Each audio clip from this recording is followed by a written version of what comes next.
Record. Yeah.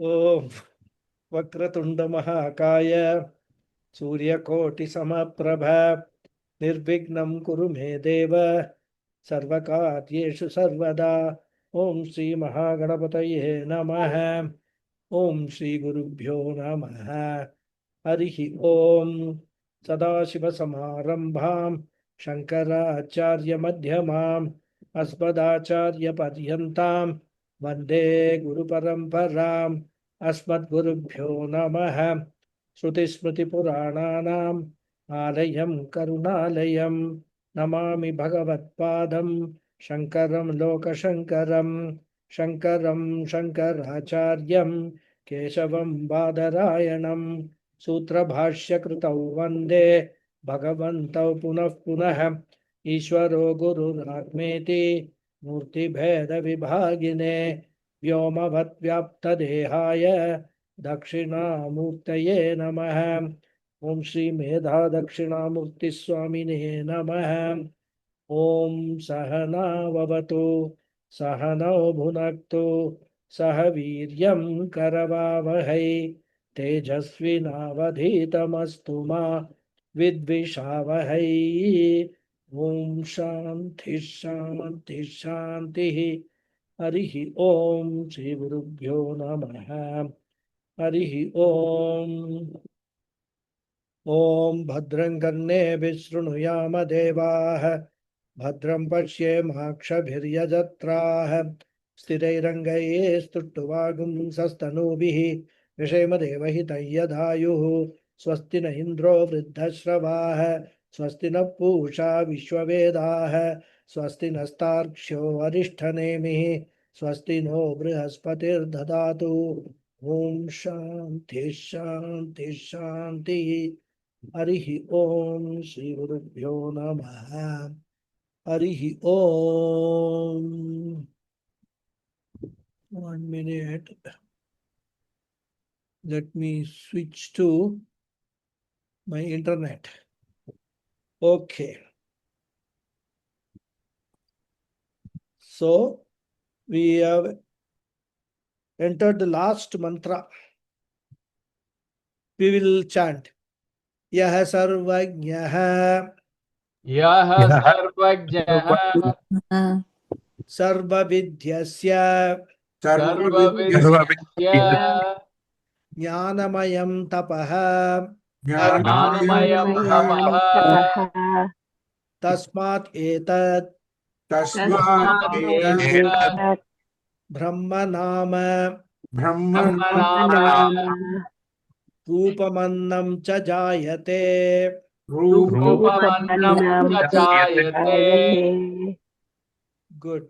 So as I said, we have entered the last mantra of the Prathama Khanda of Prathama Mundaka, where Shruti is concluding this topic and also providing some more details. We saw the Sangati Bhashyam of this mantra, where Bhashyakara says that being desirous of concluding the very same subject matter which has been told till now, the mantra is going to tell again by way of conclusion of this section of the Upanishad. And in the context of what is stated in the mantra, we noted that the mantra talks about one who is a Sarvajnaha and Sarvavit. Though these two terms are generally used interchangeably, because the meaning of both the words is the same, the one who is all-knowing. Yet, when both words occur at one place in the same context, we need to differentiate the meanings. Because what will happen? Otherwise, repetition could be held as a defect in the Upanishad. And in the last class, towards the end, I was explaining how Pujya Swamiji interpreted these two words to make a distinction in the meanings. Pujya Swamiji says The word Sarvajna means indirect omniscience, which is acquired through Brahma Jnanam. That means a jnani is Sarvajna, omniscient, which only means that he knows the truth of everything. He will not and he cannot know the details of each and every living or non-living being in the cosmos. But he knows one truth. Sarvam idam khalu Brahma. That is, all that is here is Brahman alone. And because he knows that that Brahman is the cause of all, and being the cause, Brahman pervades everything that is there in the universe. He knows that. So he has complete knowledge of Paravidya, but not Aparavidya. He may have some knowledge of Aparavidya, but not complete knowledge. Thus, he is Sarvajna, has the indirect omniscience, being the knower of the essence, being the knower of truth of everything. Or in other words, as we have already seen, a jnani has samanya jnanam, but does not have vishesha jnanam. So, this indirect omniscience, or we can call it figurative omniscience. Excuse me.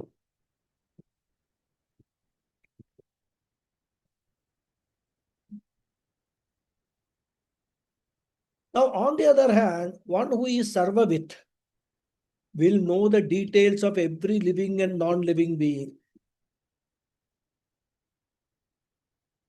He will know the entire Anatma Prapancha completely. He has complete knowledge of Aparavidya.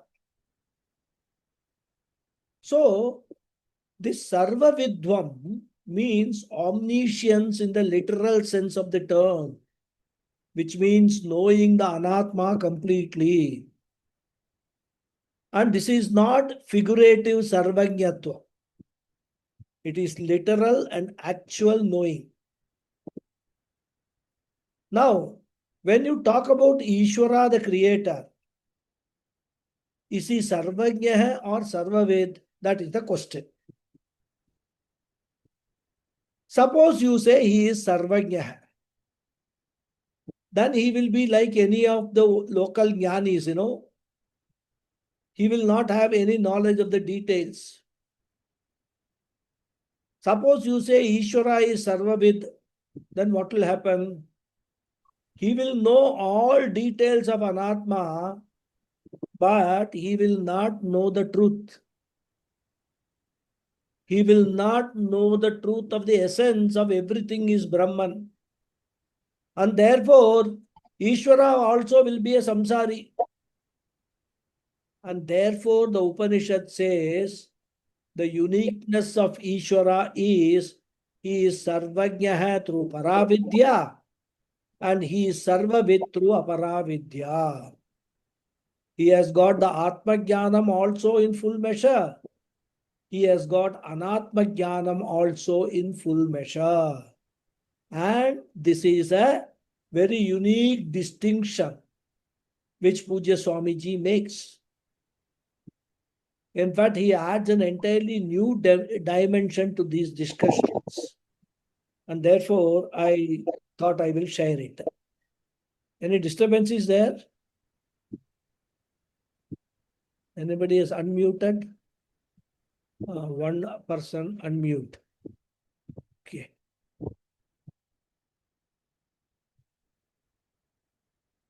Okay. So now coming back to the mantra. Yaha sarvajnaha sarvaviduhu, which refers to, as I said, Ishvara, one who is sarvajnaha and sarvavit. The next part of the mantra is Yasya jnanamayam tapaha. Yasya means for whom. That is for that Ishvara. Jnanamayam tapaha.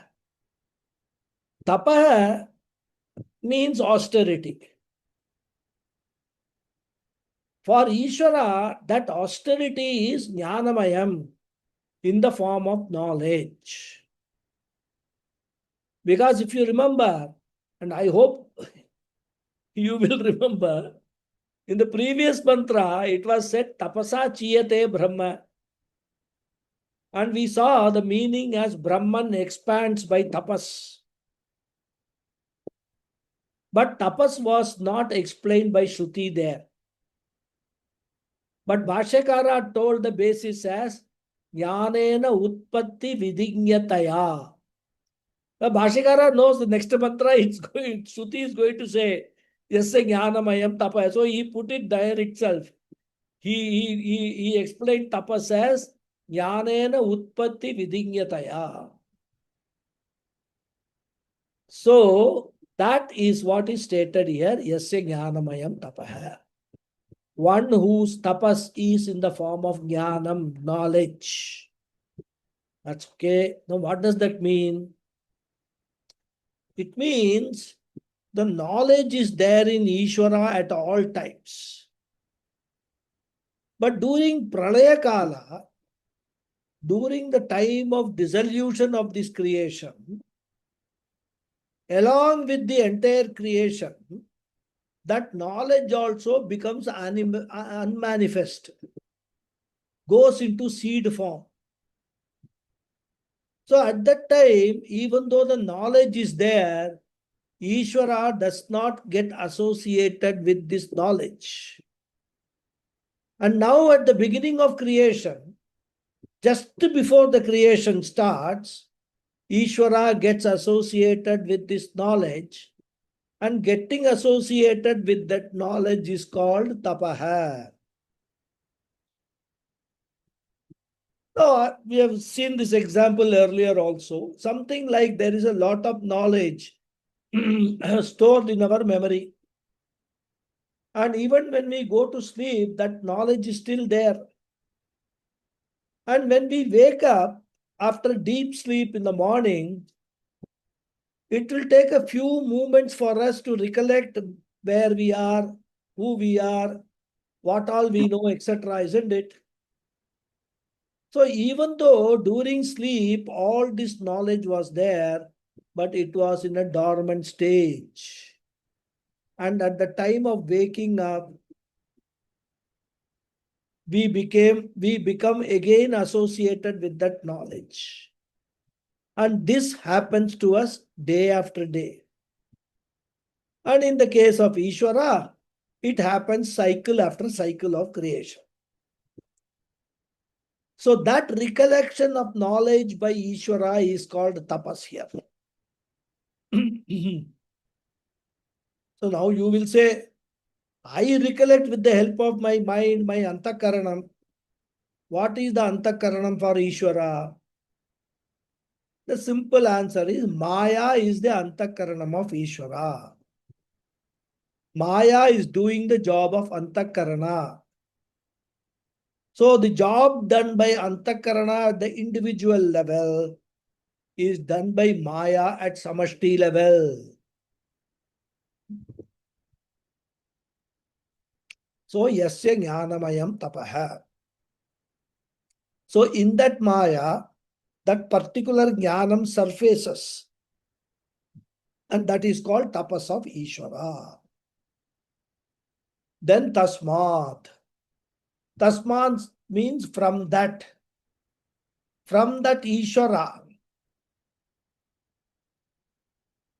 who is Sarvajna and Sarvavit, and whose tapas is Jnanamayam. From that Ishvara, Brahma Jayate. Jayate means what? Born. So Brahma is born. Now, this is a very startling and confusing statement. First we say, Ishvara is a combination of Brahman and Maya. And now we say from that Ishvara, Brahman is born. Now, which is correct? Whether Brahman came first or Ishvara came first?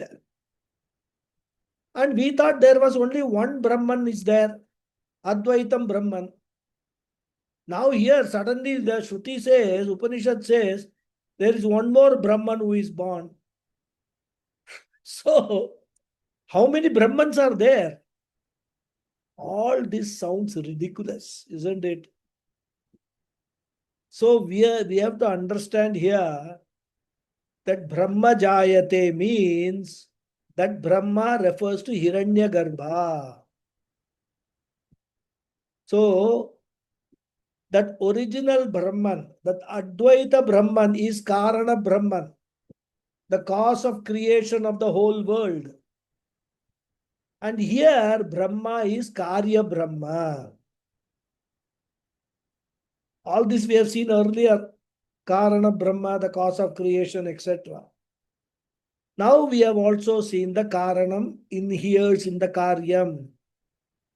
The essence of the cause is the essence of the effect, and or vice versa. Therefore, even though the Karanam Brahma is one, the Karya Brahma can be infinite. You, me, all are Karyam Brahma. And that is why we can also say Aham Brahmasmi. You can take yourself as either Karanam Brahma or Karyam Brahma. Either way, you are Brahman alone. And therefore, we can call everything in the creation as Brahma. With the understanding that we are not referring to the cause, but to the effect or product.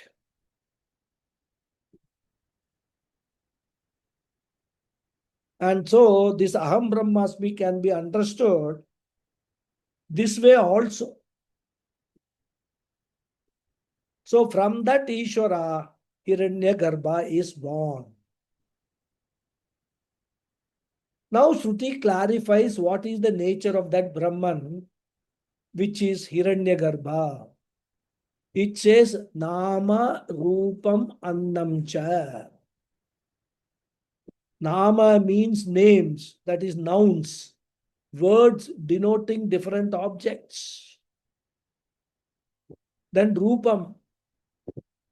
Rupam has both meanings, form and color. But we will see later, Bhashyakara takes only the meaning of color. So all colors are born, and we can include the shapes also, the form also we can include. So all colors and shapes with names are born. Then Annam Cha, and Annam is born. Now again confusion. Previous mantra also said Annam. Here also Annam. Is it the same Annam? If so, there will be a contradiction. There it was Abhyakrita Annam. But here, the word Annam is not used in that sense of Abhyakrita Annam, which is the ready mode for the creation of the universe, which we saw in the previous sloka. Here, the word Annam means regular Annam, food, that which is eaten by us, rice, dal, etc. That Annam is born. Jayate is born. So from that Brahman, which is Hiranyagarbha, different objects with names, color, and also food like rice, etc. are born. So what are these all referring to? They all are referring to Stula Prapancha, the gross universe. Therefore, remember, this is a concluding, summing up sloka. So we cannot say, oh, it is repetition.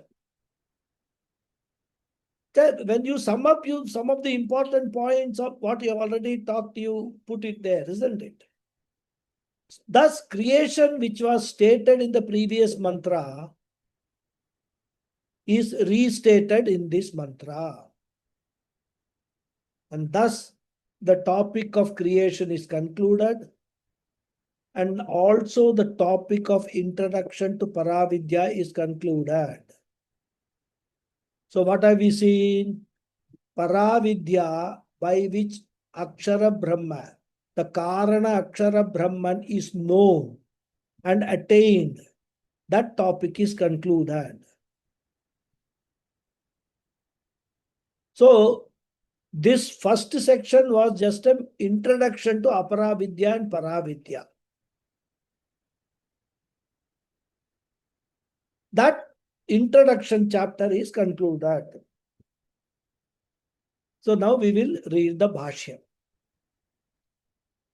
I will read, you can repeat.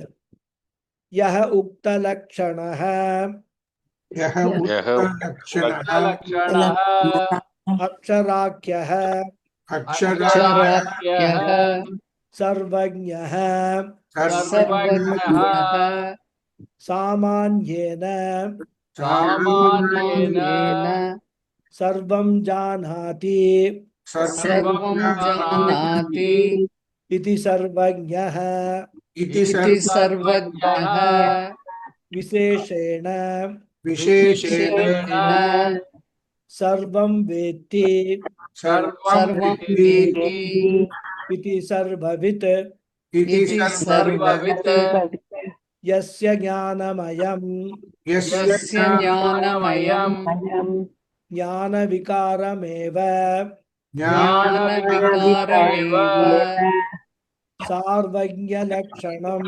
सार्वज्ञलक्षणम् Tapaha तपः Ayasa Lakshanam आयासलक्षणम् Tasmat तस्मात् Yatoktat यतोक्तात् Sarvajnat सर्वज्ञात् Etat Uktam एतदुक्तं Karyalakshanam कार्यलक्षणम् Brahma ब्रह्म Hiranyagarbhakyam हिरण्यगर्भाख्यम् Jayate जायते Kincha किं च Nama Asau Devadattaha नाम असौ देवदत्तः Yanyadattaha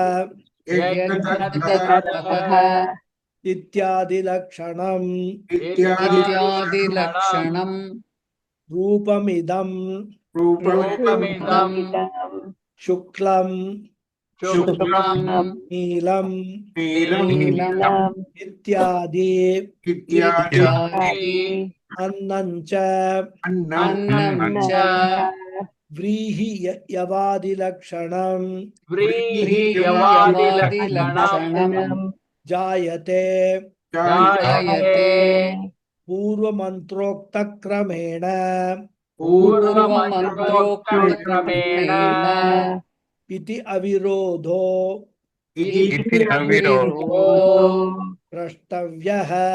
द्रष्टव्यः Very good. So, Bhashyakara first gives the meaning of Sarvajna. He says, Yaha Ukta Lakshanaha Aksharakyaha Sarvajnaha Samanyena Sarvam Janati Iti Sarvajnaha. That's the first sentence. Yaha, one who is. Ukta Lakshanaha, of the above mentioned features or description.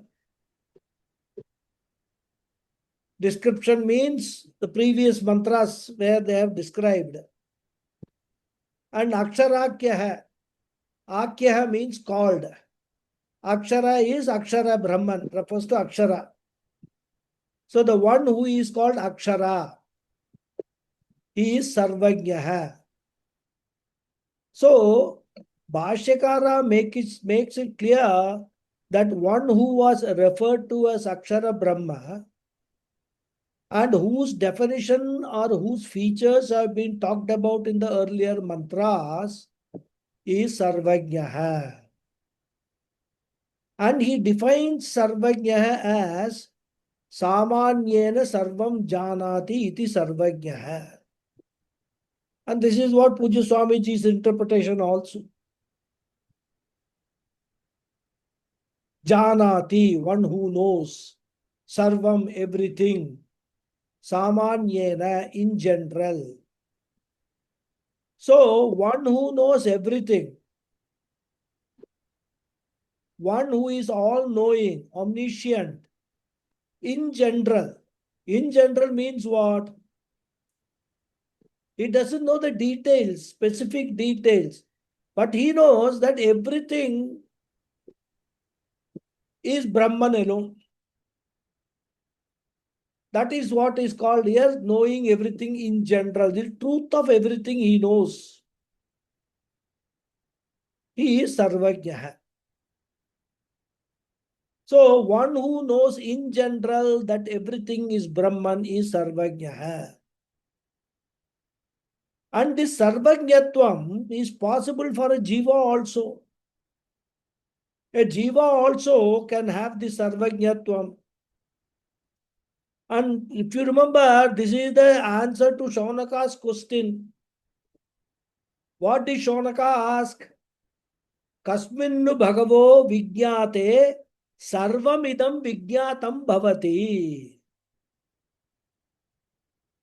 So by knowing everything to be Brahman, one becomes Sarvajnah. And this is possible for both Jiva and Ishvara also. Then Visheshena Sarvam Veti iti Sarvavit. We have seen this definition also earlier.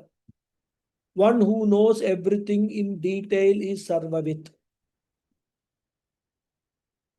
So one who knows everything is nothing but Brahman is Sarvajnah. And one who knows everything in detail means knowing that everything individually is Brahman is Sarvavit.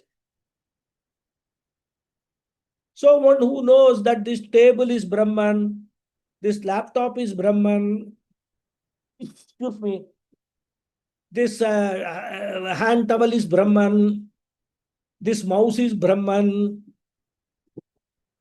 this mobile phone is Brahman. One who knows each and everything is Brahman is Sarvavit. Brahmarpanam Brahma Havihi Brahmagnau Brahmanahutam. One who knows that everything in this universe is Brahman alone is Sarvavit. And this is not possible for a Jiva because of the limitation of the Upadhi. This Sarvavidvam is not possible for a Jiva. Sarvavidvam is possible only for Ishvara, who has got the Samashti Upadhi, Maya Upadhi. So in other words, what we can actually derive is Sarvam Samanyena Paravidya Janati iti Sarvajnah. So one who knows through Paravidya that everything in general is Brahman is Sarvajnah. Jiva can have complete Paravidya that everything is Brahman and that I am also Brahman. But Jiva cannot have complete Aparavidya, the knowledge of every object, knowledge of every field.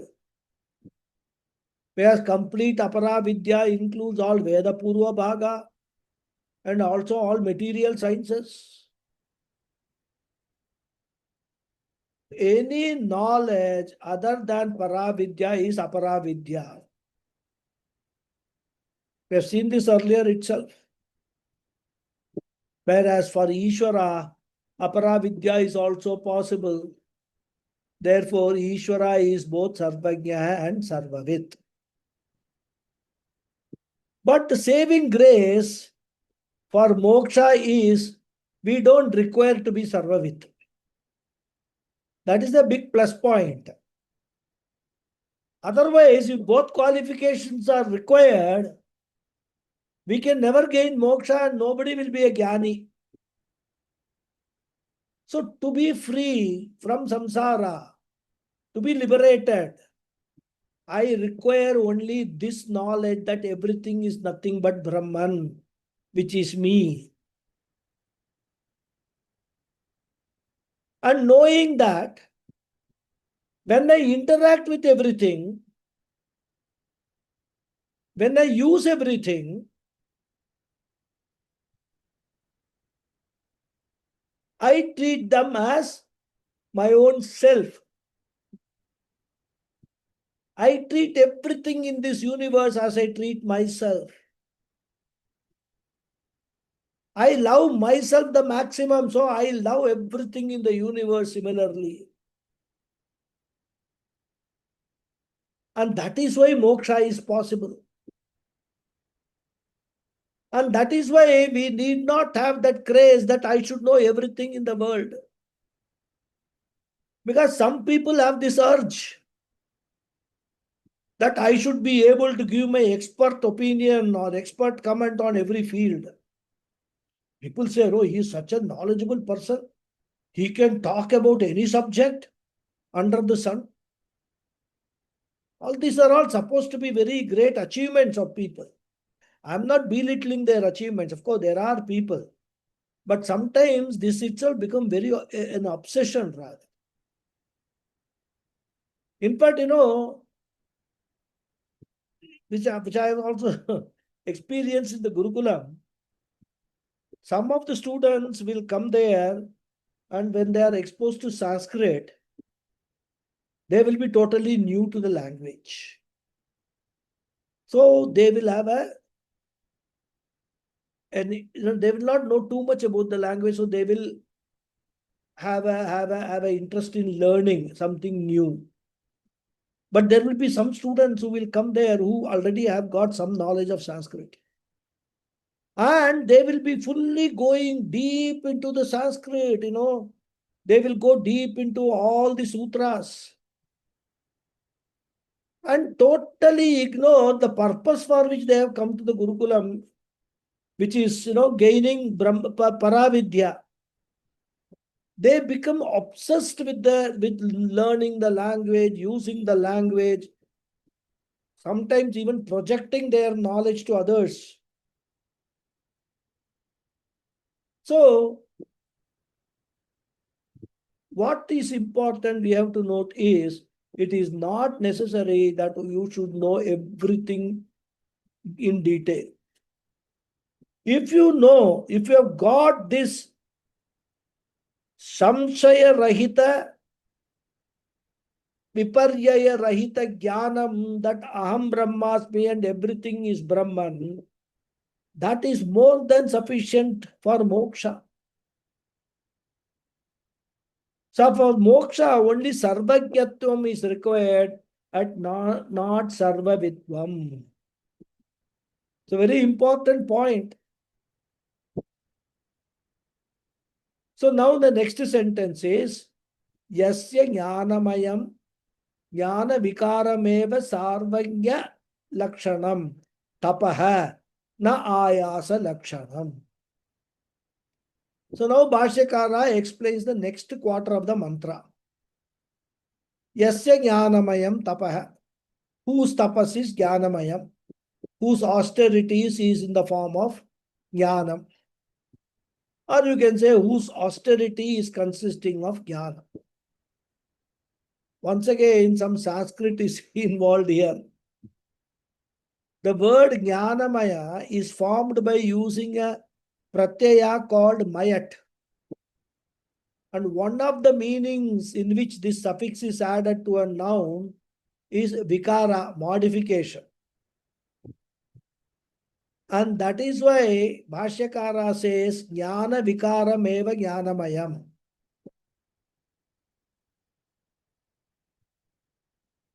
As we have seen that the thought at the individual level is the vikara, is the modification of the mind.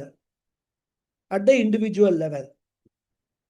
And the modification of Maya at the samashti level also can be called vikara. So any thought at the individual level or at the total level, modification of the thought is vikara.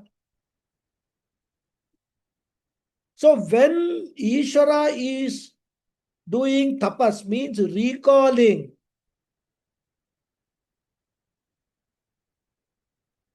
the entire process of the creation, what happens?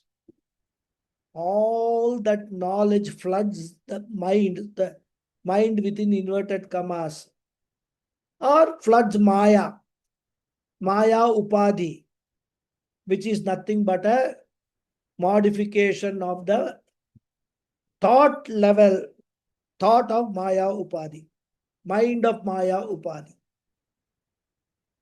So that is why Bhashyakara says, Jnana Vikaram Eva Jnanamayam. Suppose, I'll give an example. I have got a pot thought. I see a pot and say to myself, oh, this pot is here. So I have got a pot thought. This pot thought is what? It is the modification or vikara of the mind. Suppose prior to that, I had a thought that I should drink water. That was a modification of the mind, which replaced the thought which was there previous in the mind. So one vikara that I should drink water is a modification. Then I see a pot. Oh, there is a pot here. Another modification of the mind. I hope you understand, So the mind continuously entertains what the thought which is called vritti. So the thought modification is what? Vritti vikara. And this takes place in the antakarana. So ghata vritti, when we say pot thought, is nothing but the modification of antakaranam in keeping with the object pot. Suppose after that, another thought, I see my shirt. Oh, this is made of cloth. Ghata vritti over. Now comes to pata vritti. Pata means cloth. Cloth thought replaces the pot thought. So cloth thought is the modification of the antakarana in keeping with the object cloth. This is what is happening at the individual level. Vritti pravaha, one thought after another thought after another thought, keeps on coming, and the mind keeps on changing. I wouldn't say changing, getting modified. With each thought, there is a modification, there is a vikara. So now Ishvara is both Sarvanya and Sarvavid. He will have knowledge of all. As I have got the knowledge of the pot. So Ishvara's knowledge is also in the form of vikara modification, but not the modification of antakarana, because antakarana has not yet evolved. Only after creation that antakarana will evolve. So it is the modification of Maya, as I said. So here Jnana Vikaram means modification of Maya in the form of Jnanam, in the form of knowledge of everything which is going to be created. And that is called Jnana Vikaram here. And that knowledge, as I said, is always there in the Maya. As we have seen earlier, The only thing is that the surfacing of that knowledge or recollection of that knowledge is called tapas of Ishvara. So that knowledge, which is very much there in Maya, is getting resurfaced, getting manifested. That is called tapas of Ishvara. So here Jnana Vikaram means the modification of Maya Upadhi in the form of knowledge of everything. And that is referred by the word Jnanamayam. And that Jnanamayam, which is Jnana Vikaram Eva, which is in the form of modification alone, is Tapaha. Eva means alone.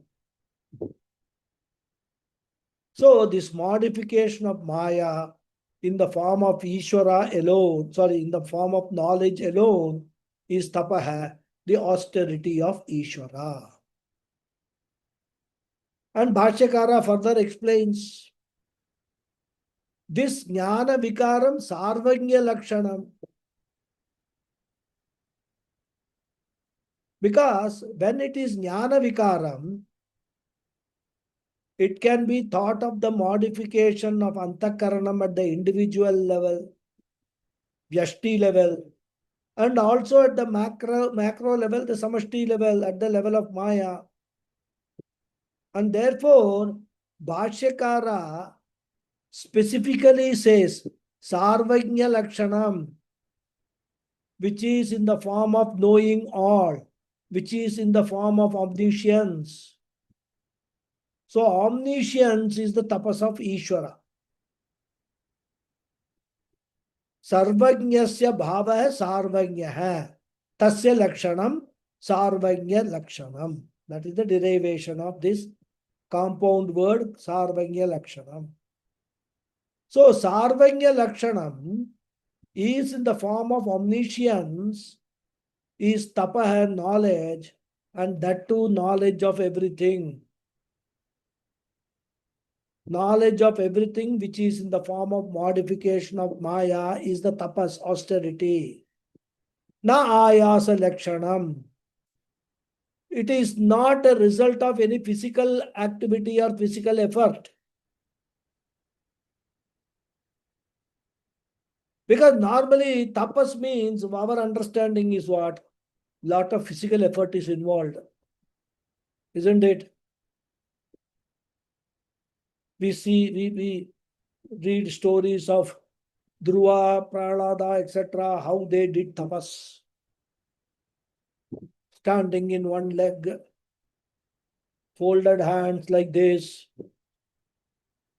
or sitting, in Padmasana, closing your eyes, having your fingers in Jnana Mudra, doing tapas. All that we have got. So, normally, we associate tapas with certain physical activities. So, Bhashyakara wants to clarify, sorry, that this tapas, this Jnanamayam tapas, no physical activity is involved. It's only a modification of the Antakaranam. There is no physical effort, there is no physical pain involved. Again, that is another thing.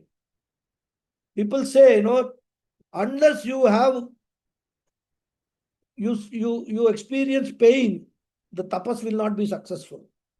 All those kind of, things people say. And obviously, because of lack of knowledge, because of ignorance, we take all of them at their face value there.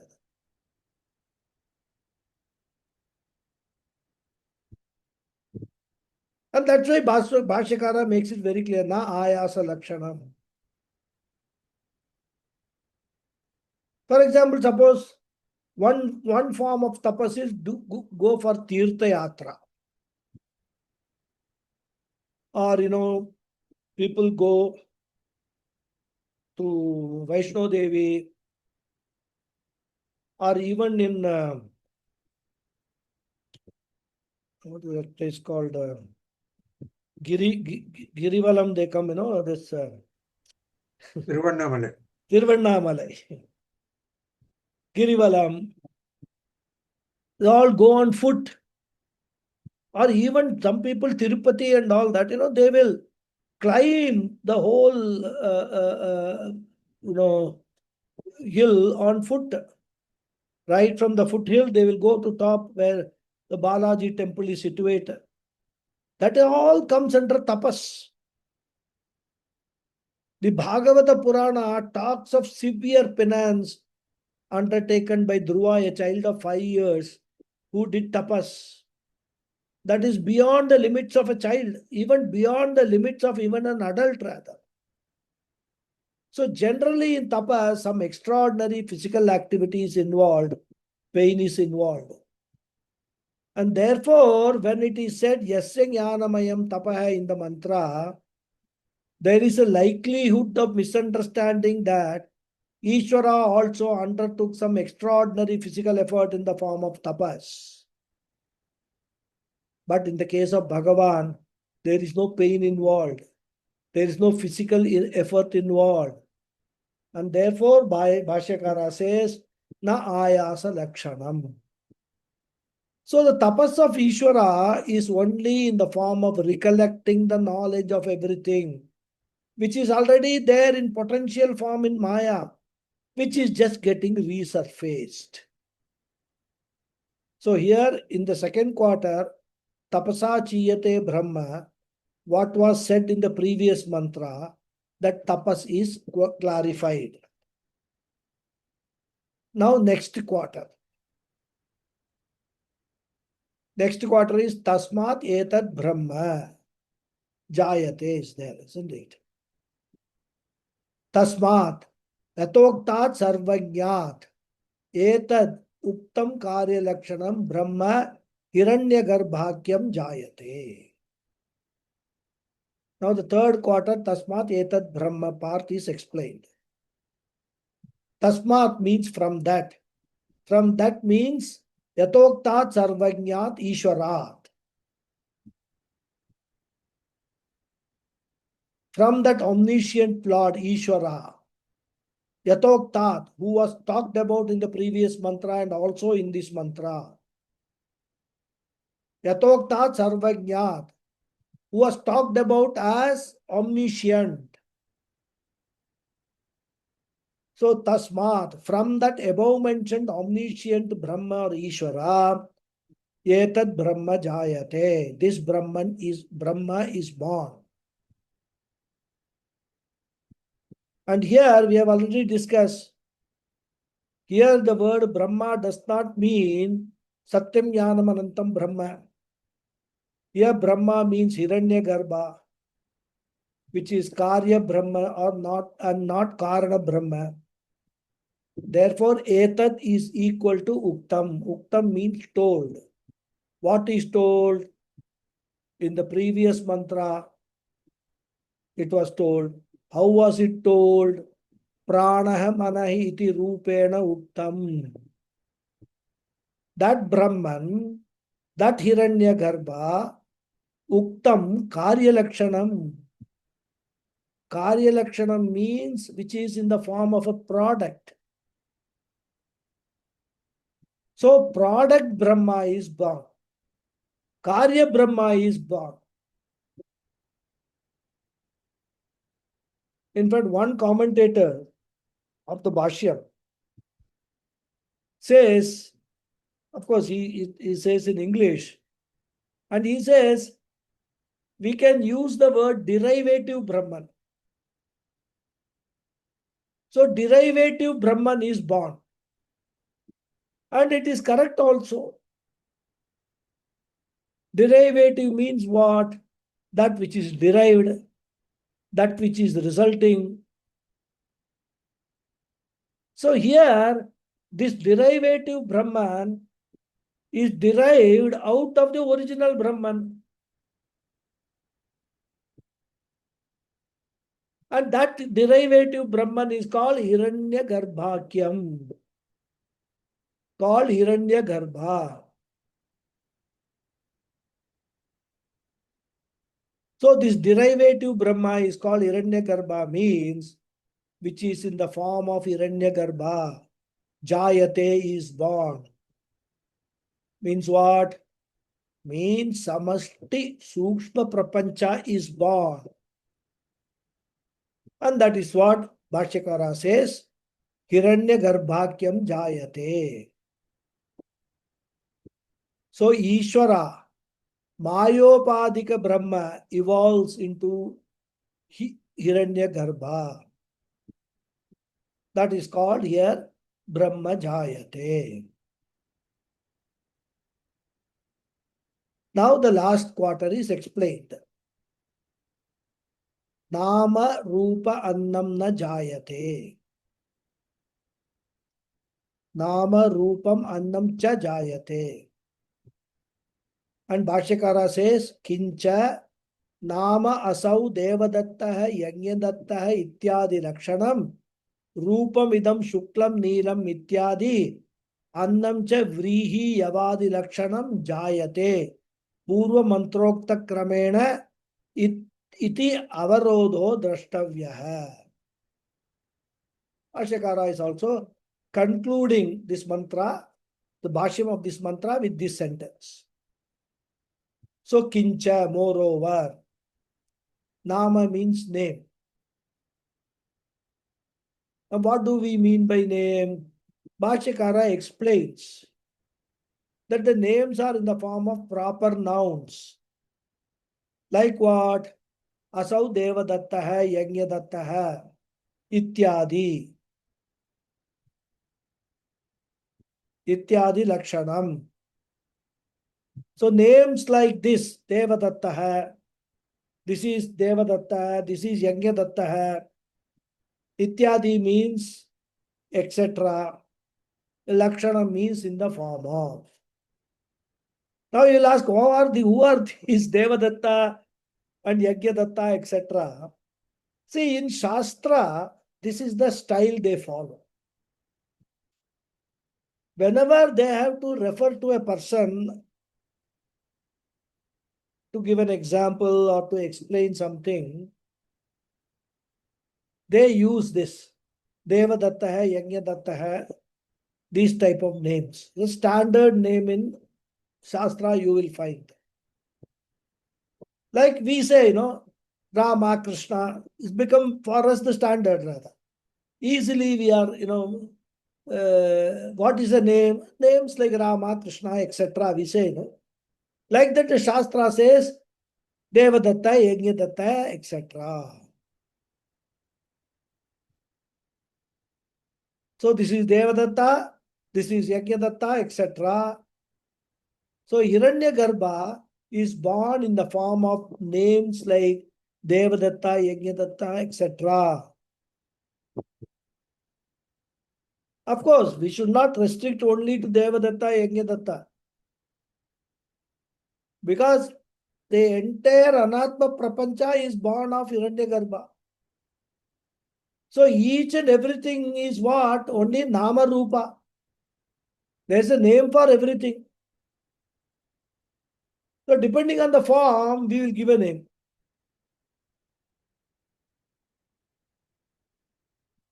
So even among human beings, we have different names: Rama, Krishna, Ganapathy, Sita, Radha, etc.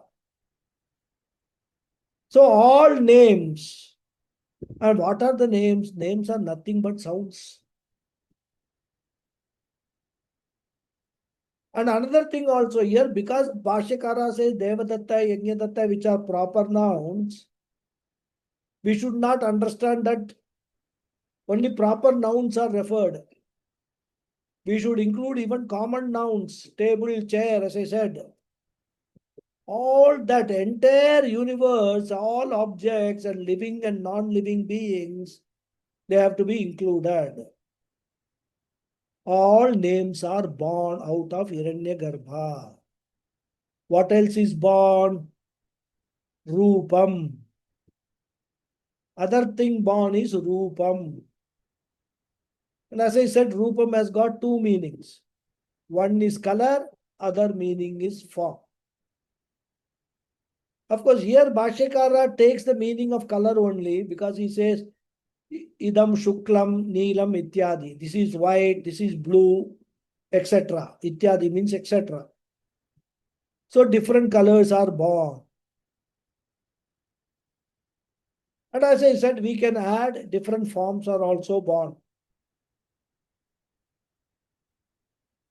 Then what more is born? Annam cha. Food is born.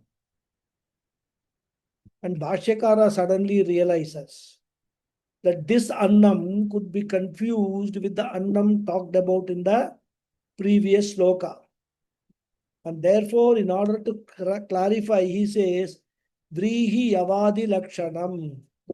Food in the form of Vrihi means paddy, Yava means barley, Adi means etc.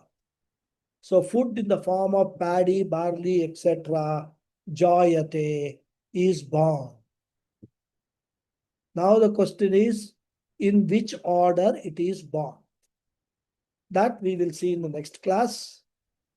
We will complete this Bhashyam of this sloka and then go to the next section, Dvitiya Khanda of Pratama Mundaka in the next class. Okay.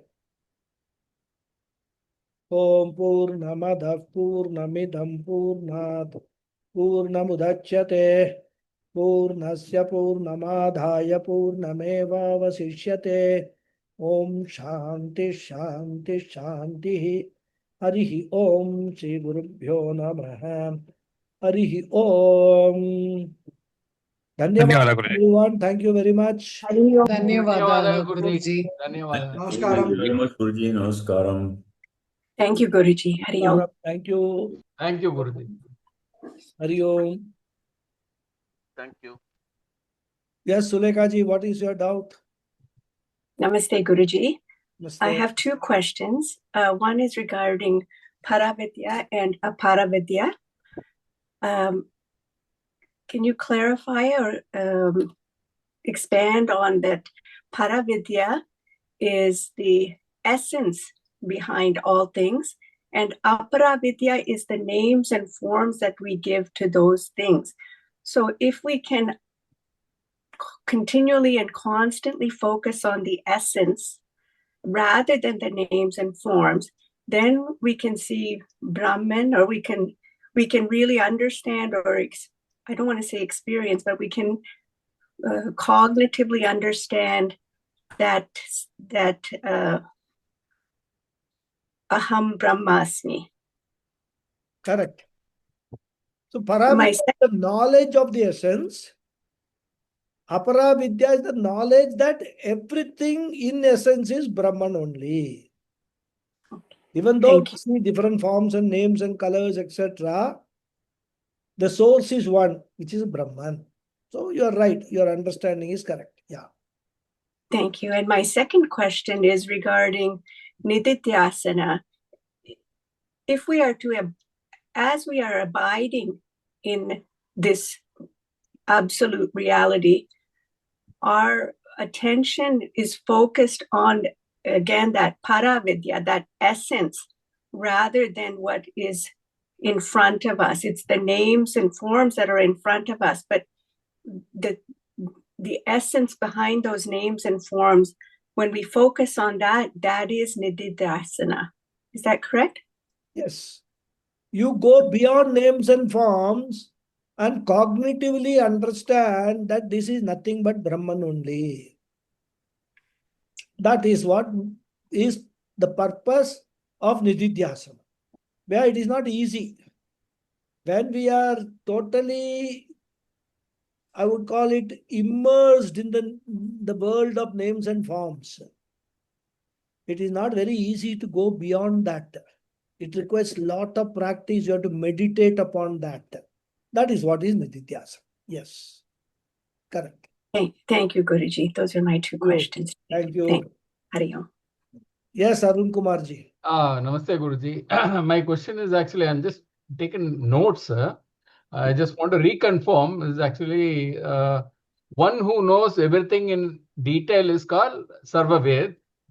And then he knows it through Aparavidya, literal and actual knowing.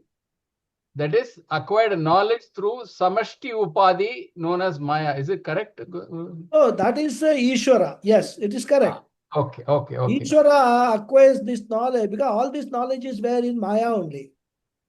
Because Brahman, there is no knowledge, Brahman doesn't have any mind, nothing. Everything is in Maya.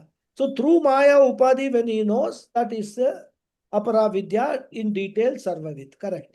Understand? And one who knows everything generally is called Sarvajna. Yeah. Knowledge of indirect omniscience acquired through Brahmanyanam. Complete knowledge of Paravidya. Yes. That is knowledge through Jiva Avidya Upadhi. Knowledge through? Jiva Avidya Upadhi. Last meeting. Not. Is it correct? Knowledge through the knowledge of general knowledge means knowledge that everything is Brahman. Correct. That knowledge, that is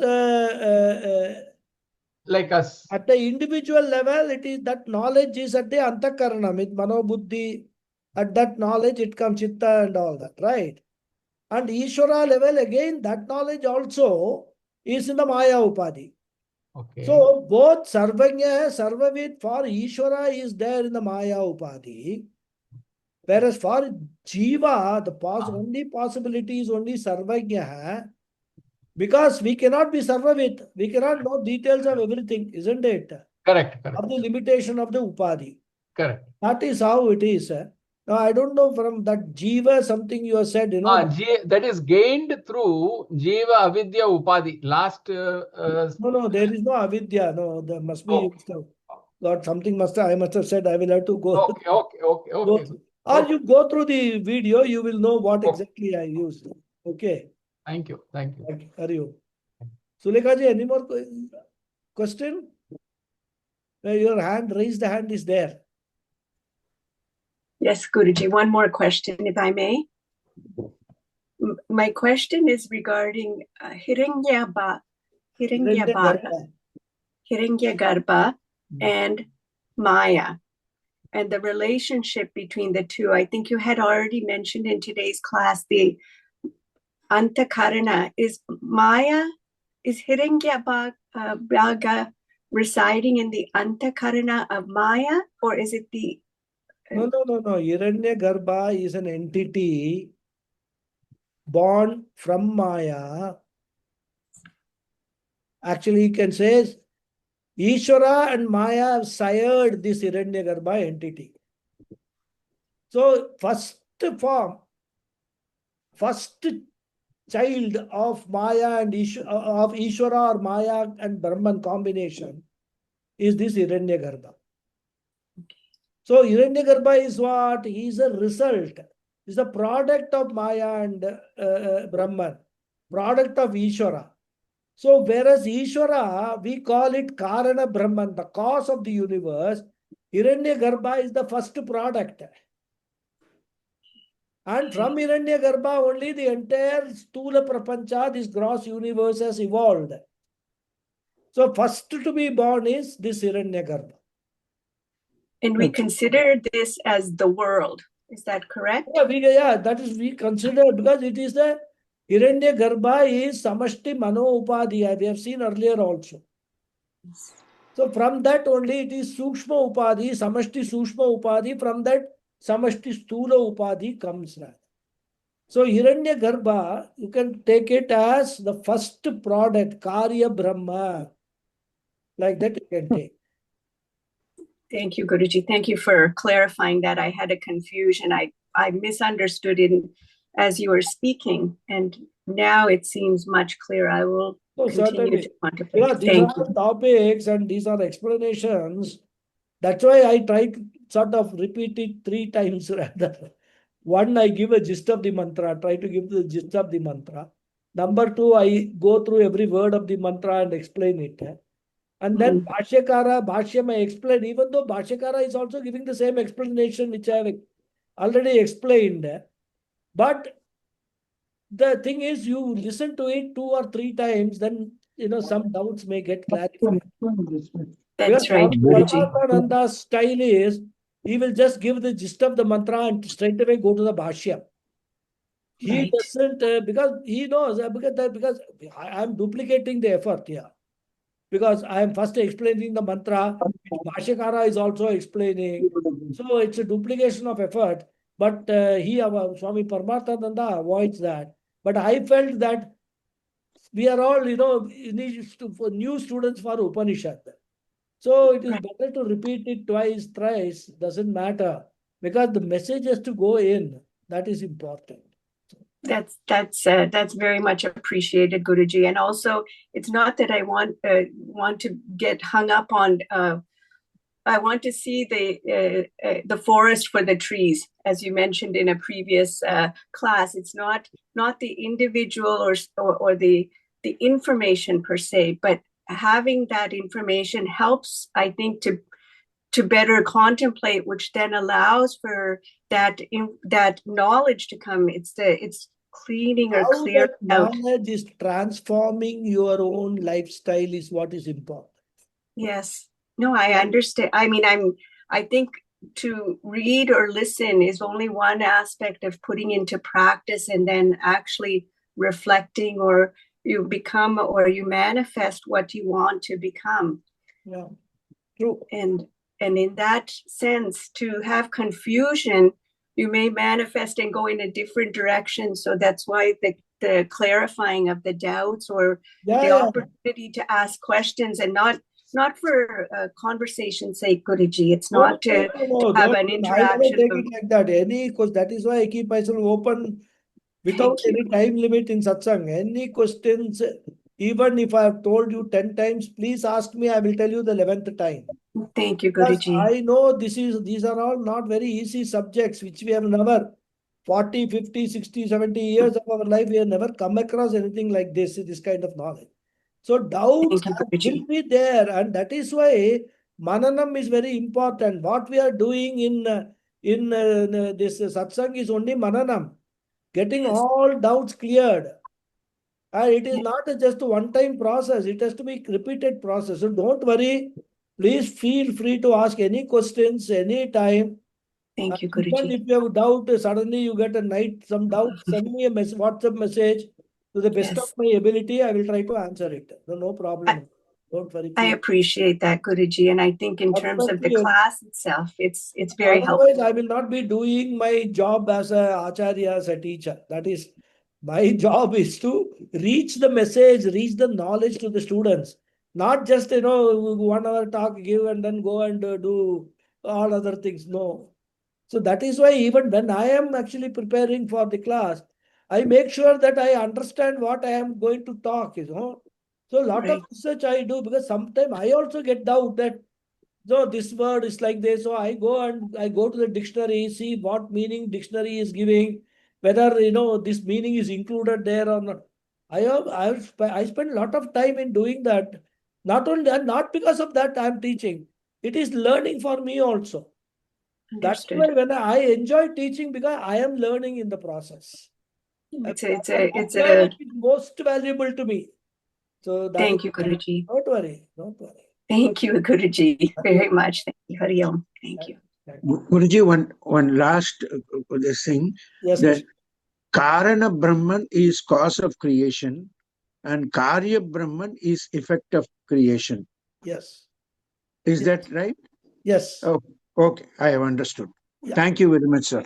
Thank you very much. Hari Om. Hari Om.